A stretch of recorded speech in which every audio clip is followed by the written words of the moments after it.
Well, I'm Amber, and that's Riley. And I'm Riley, and we're from the Upper East Side of New York. So, what are you hoping to gain from this trip to Africa? Well, I'm tired of the materialistic lives that we lead in New York and the hectic streets and just everyone running around all the time. And I'm looking forward to gaining knowledge about a new culture and experiencing that culture.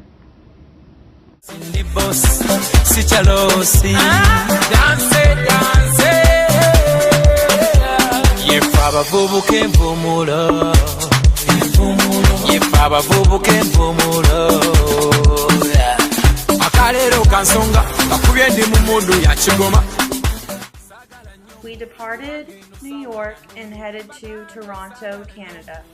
We then flew from Canada to Paris, France, where we finally flew to Bamako, Mali.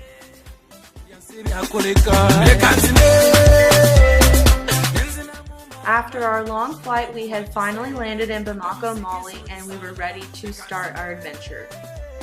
After landing, we headed to the National Museum of Bamako, the winner of the Prince Claus Award in 2006 for its efforts to save the cultural heritage and for the part it played in culture and development of Mali. Upon arriving at the museum, we passed through a high square entrance with flowing water, and we entered a vast leafy garden. There we saw an artificial stream that flowed towards the entrance, representing Mali's lifeline, the Niger. Once we entered the garden, we spotted a scaled-down version of the Dihine Mosque. When we entered the museum, we sauntered over to the ritual art section where we looked at the displays of masks, statues, and other pieces used by the inhabitants, including the Dogon people. Our second stop in the culture-rich country of Mali was the Bandiagara Escarpment, located in the Dogon country of Mali. It's an astonishing 150 kilometers in length and 500 meters above ground, making it a must-see tourist attraction on our excursion. Today, the escarpment is inhabited by the region's Dogon people. It is such a remarkable display of nature, culture, and history, in fact, that it is listed on the UN's Educational, Scientific, and Cultural Organization's World Heritage List, which designates special cultural or physical significance. It is one of Mali's most famous locations. Our last stop in Mali was the Great Mosque of Dihine, a substantial adobe mosque that is arguably one of the greatest achievements of the Sudano-Sahelian architectural style. Located in Dihine, Mali, the structure lies on the floodplain of the Bani River. Its 13th century origins make it both a religious and historical site. It represents not only the center of the Dihine community, but one of Africa's most famous landmarks.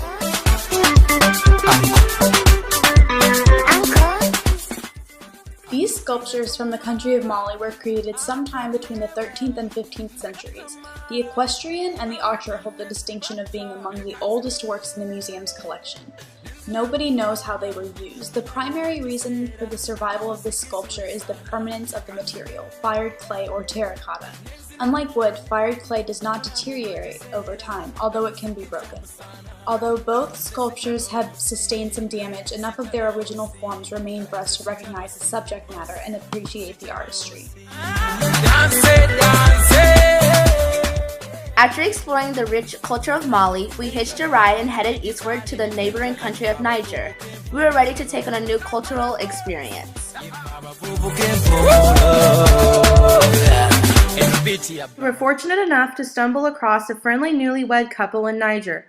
We were so fascinated by their culture that we asked about their marriage rituals, and this is what they told us. One Love African Music TV. In Niger, when a man wants to marry a woman, he sneaks into the tent where she is sleeping alongside her parents and he tries to entice her with an ear tickle. Now, it is time to play. If she accepts, she gives him a token which indicates that she wishes to be married to him. I have decided I'll never go pay. It's not gonna shake it, break it, make it dance. Shake it, make it dance. Break it, make it dance. In preparation for the wedding, the bride completes a traditional ritual where a blacksmith gives her a special tool called an ahula because blacksmiths are believed to possess oculitic powers. She then uses the ahula to dig holes to secure her bridal tent. The digging symbolizes the security of the woman and is believed to also protect the couple against bad spirits.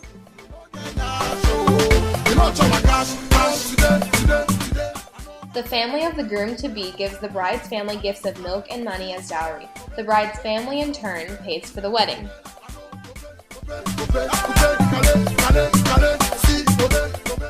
While the bride is in her tent, she does not speak or show emotion. She is surrounded by her female relatives who give her gifts of perfume and oil.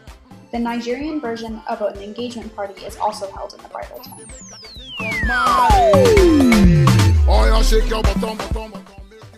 The bride and groom are both decorated with henna on their hands and feet in preparation for the wedding.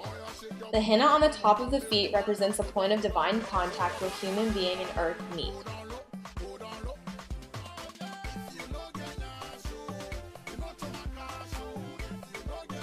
When applied on the back of the hand, it acts as a shield and serves as protection from dark or evil forces.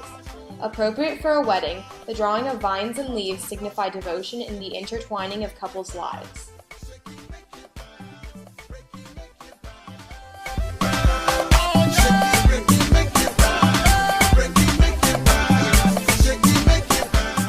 Additionally, the bride's face is decorated with red crosses and dots. All of these traditions symbolize purity and fertility.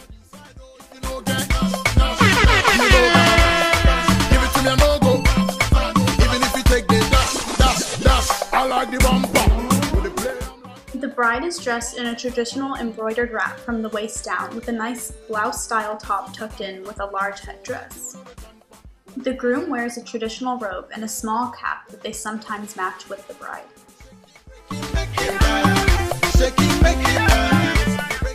Before the wedding ceremony, which takes place during a full moon, a goat is sacrificed to purify the site of the wedding.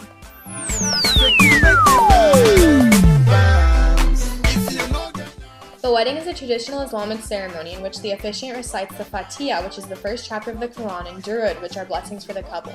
The couple also recites the following vows to each other.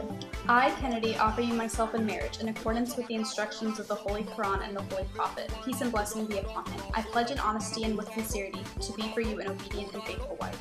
I pledge in honesty and sincerity to be for you a faithful and helpful husband.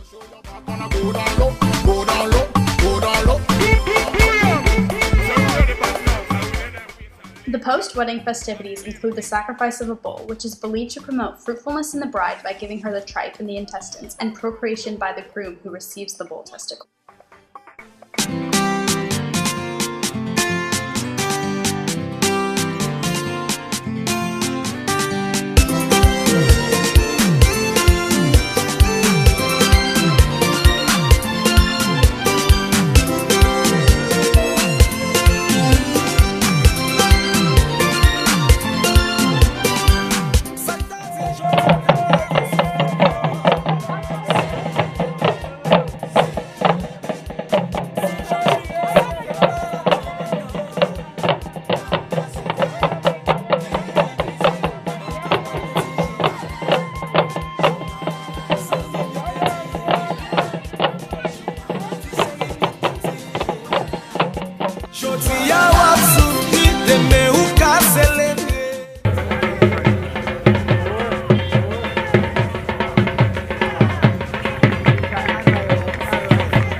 Then the camel dance takes place, where males chase a camel while playing drums and the camel hops in a way that appears to be a dance.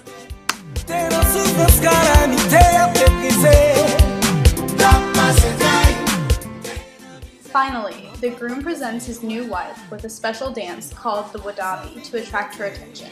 The dance includes dramatic facial expressions and eye rolls. Thus concludes a traditional wedding in Niger.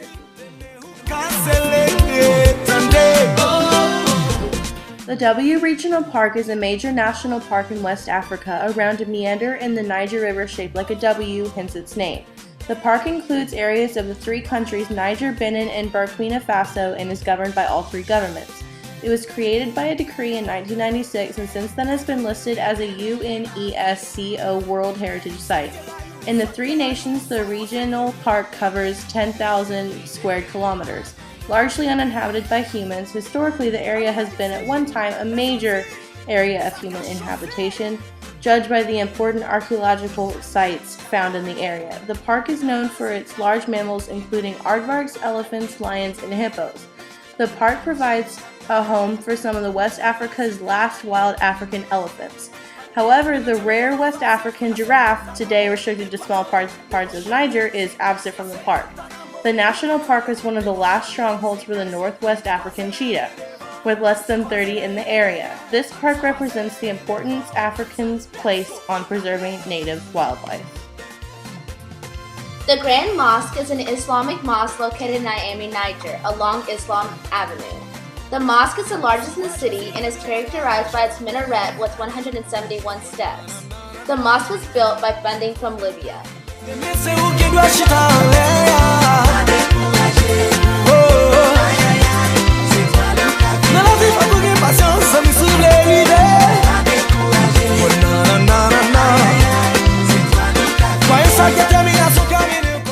For our third stop in Niger, we decided to go hippo spotting along the Niger River.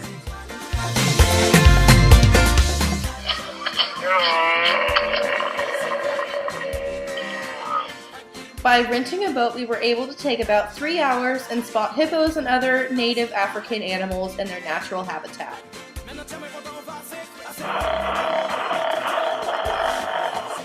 It was surreal to be so close to such magnificent African wildlife, and it was an experience we will never forget.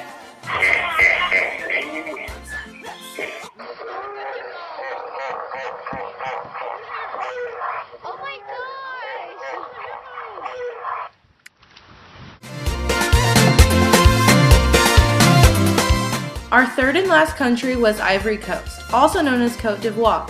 To get there, we took the Niamey-Abidjan Railway, which delivered us near our first destination, Tai National Park. Our first stop on the Ivory Coast was the Tai National Park. The Tai National Park is one of the last areas of primary rainforest in West Africa. In 1982, it became a World Heritage Site due to the cultural and physical diversity of plants and animals in the park. The Tai National Park has 5 mammals on the red list of threatened species: the pygmy hippopotamus, monkeys, leopards, chimpanzees, and the Gentic duiker. The national park is 100 kilometers from the Ivorian coast and covers 3,300 square kilometers and is nestled in between the Cavalli and Sassandra rivers. Our second stop along the Ivory Coast is the Wharf de Sassandra. Being established in 1951, the wharf is the only existing port in the Ivory Coast. It was the #1 port in the region and remained #1 until the Abidjan port was made. This wharf is a unique relic of another time and is near impossible to pass without stopping by. Although extremely challenging, we hired a driver to take us to Como National Park in northeastern Ivory Coast, which was definitely worth the effort. The 7,000 square mile park is the largest in West Africa and offered us an abundant variety in plant and animal wildlife. The Como National Park is a UNESCO World Heritage designation because of its vast and pristine rainforest and diversity.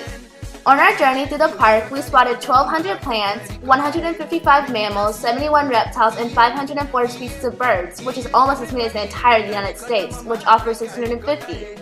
The national park was beautiful, but we were saddened by the fact that it was endangered from 2003 to the present time due to recent unrest in Côte d'Ivoire. This had adverse effects on the site, with extensive poaching of wildlife and fires caused by the poachers, overgrazing by large herds of cattle, and the absence of effective management. Over 2/3 of the park is now in danger. Easy make you no fight, oh. Hey, you go forget your sorrow. Makachuku, you go buy and play for you. The final destination on our trip was the Basilica of Our Lady of Peace, perhaps one of the most intriguing attractions West Africa has to offer. It holds the Guinness World Record for being the largest church in the world, with an area of 323,000 square meters and a height of 518 feet. It can accommodate 18,000 worshippers and includes a rectory and a villa. It is not a cathedral. The basilica is administered by Polish Pallottines and is located in Yamoussoukro, Côte d'Ivoire. We were fortunate enough to have the opportunity to pray in the basilica. Hey, oh yeah, make you ricotta, mama Africa, ricotta, hey. Make you dance, yeah, yeah, yeah. ladies, how was the trip? It was really a lot of fun. We had a great time seeing all the natural wildlife and the religious aspects of Niger, Mali, and the Ivory Coast. I absolutely loved Africa. It was beautiful, and I'm gonna go back any chance I had. So what was your biggest takeaway? My favorite part of the trip was seeing all the wildlife, like the hippos and the elephants. It was a lot of fun. My favorite part was going to the mosque and learning about a new religion. It was beautiful.